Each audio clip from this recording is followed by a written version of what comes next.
আজকে আমরা আসিয়াকে নিয়ে কান্না করছি। কত আসিয়াকে এর আগে আমরা দাফন করেছি, বহু আসিয়াকে এই মাটিতে আমরা দাফন করেছি, কিন্তু সেই আসিয়ার ধর্ষকদের কোন শাস্তি আমরা দেখিনি।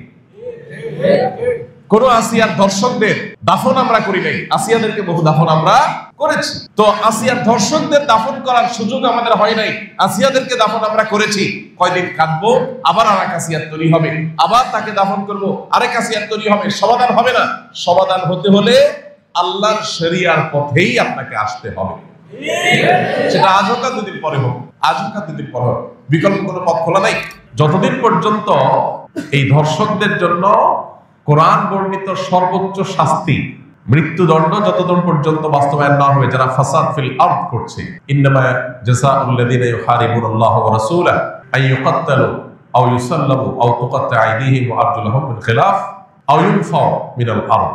এই শাস্তি যতক্ষণ পর্যন্ত বাস্তবায়ন না হবে, চরম শাস্তি দেওয়া না হবে, এবং বিচারের যত ফাঁক ফোকর আছে এগুলো যতদিন বন্ধ করা না হবে, ততদিন পর্যন্ত আসলে এগুলো বন্ধ হবে না। আমরা কখনো কাঁদবো, কিছুদিন কান্নাকাটি করি, আবার থেমে যাব, আরো কোনো আসিয়া কান্নার আওয়াজ আমাদের কানে আসবে, তখন আমরা আবার হয়তো লড়ে চলে যাবো। এই দেশে শত সহস্র ঘটনা এরকম ঘটে, একের পর এক এই আসিয়াদেরকে আমরা দাফন করে চলে আসি, কিন্তু ধর্ষকদেরকে দাফন করার সৌভাগ্য বা সুযোগ আমাদের হয় নাই। কেন ব্যভিচারের শাস্তি আল্লাহ তাআলা বলেছেন ওয়ালিয়াশহাদ আযাবাহুম তাইফাতুম মিনাল মুমিনিন, ব্যভিচারের শাস্তি যে কার্যকর হবে এটা যেন প্রত্যক্ষভাবে হয়, মানুষের উপস্থিতিতে যেন হয়। কেন বলেছে? কারণ মাকাসিদুশ শরিয়া বা শরিয়ার উদ্দেশ্যই হলো মানুষের জীবন, সম্পদ, ঈমান, মানুষের পরিবার, এই সব কিছুর হেফাজত এবং সংরক্ষণ। এই জন্য শরিয়াত এসেছে। এই জন্য যেই অপরাধের শাস্তি প্রত্যক্ষ হলে সমাজ সোজা হয়ে যাবে, অপরাধীরা সোজা হয়ে যাবে, সেটাকে প্রত্যক্ষ করতে বলেছে শরিয়াত। সেটার বাস্তবায়ন যদি হয় তাহলে ইনশাআল্লাহ আসিয়াদের কান্না আর আমাদের শুনতে হবে না। মানব রচিত বিধিবিধান দিয়ে আজকে হয়তো একটা ফাঁক বন্ধ করবেন, কালকে আর 5টা ফাঁক তৈরি হবে। চিরতরে ফাঁক বন্ধ করা সম্ভব হয় না। ফাঁক ফোকর জন্য বন্ধ করতে হয়, যাতে করে অপরাধী কোনোভাবে পার না পায়।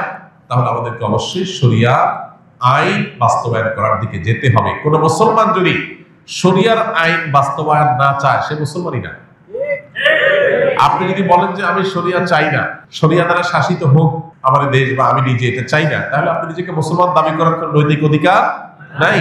শরিয়া এটা শুধুমাত্র চুমু খাওয়ার জন্য আসে নাই। আপনি পারছেন না শরিয়া দ্বারা শাসিত হতে, অপরাধ বোধ আপনার মধ্যে আছে যে আমি পারতেছি না বা আমরা পারতেছি না, এটা একটা লেভেল পর্যন্ত চলে। কিন্তু আপনি চান না, পছন্দ করেন না, এটা চলে না। এটা মানে আপনি বিদ্রোহ করলেন, অস্বীকার করলেন, ঈমান থেকে খারিজ হওয়ার মতো বিষয়। এই জন্য ভাই, মানুষ, আমরা পৃথিবীর উন্নত দেশগুলোতে জানি যে প্রচুর পরিমাণে সেখানে তাদের আপনার টেকনোলজিক্যাল সাপোর্ট আছে, তাদের কাছে অপরাধীদেরকে শনাক্ত করার হাজারটা সিস্টেম আছে। কিন্তু যেই পরিমাণ ধর্ষণের ঘটনা এই সমস্ত দেশেও ঘটে, আপনি অনলাইনে একটু সার্চ দিলে দেখতে পাবেন যে কোনোভাবেই সেগুলো তারা থামাতে পারছে না। কর্মস্থল থেকে নিয়ে শিক্ষা প্রতিষ্ঠান পর্যন্ত কোনো জায়গায় তাদের নিরাপদ না।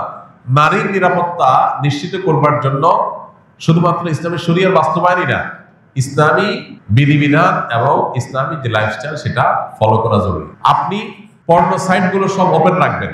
এই পর্ন সাইটগুলো সব ওপেন রেখে সমস্ত আজে বাজে আর্টিকেল, সমস্ত উপায় খোলা রাখবেন যেগুলো দিয়ে মানুষের মধ্যে যৌন আকাঙ্ক্ষা পশুত্ব জেগে ওঠে। এরকম হাজারটা রাস্তা খোলা রাখবেন। এই পশুত্ব জেগে ওঠার রাস্তাগুলো যখন খোলা রাখবেন স্বাধীনতার নাম দিয়া, তখন যার ভিতরে পশুত্ব জেগে উঠবে সে হাতের নাগালের কাছে যাকে পাবে তার উপরে সে ঝাঁপিয়ে পড়বে। তার পশুত্বকে সে চরিতার্থ করতে চাইবে। এই ধর্ষকের পশুত্বকে জাগিয়ে তোলার জন্য, এটাকে জাগ্রত করবার জন্য যে সমস্ত উপায়গুলো কাজ করছে সেগুলোতে আমাদের হাত দিতে হবে, সেগুলো থামাতে হবে। এত শব্দ সংবাদের মধ্যে একটা আনন্দের সংবাদ যে সরকারিভাবে সব পর্ন সাইট গুলো বন্ধ করার ডিসিশন হয়েছে, আমরা শুনেছি পত্র পত্রিকার মাধ্যমে। এটা একটা গুড নিউজ।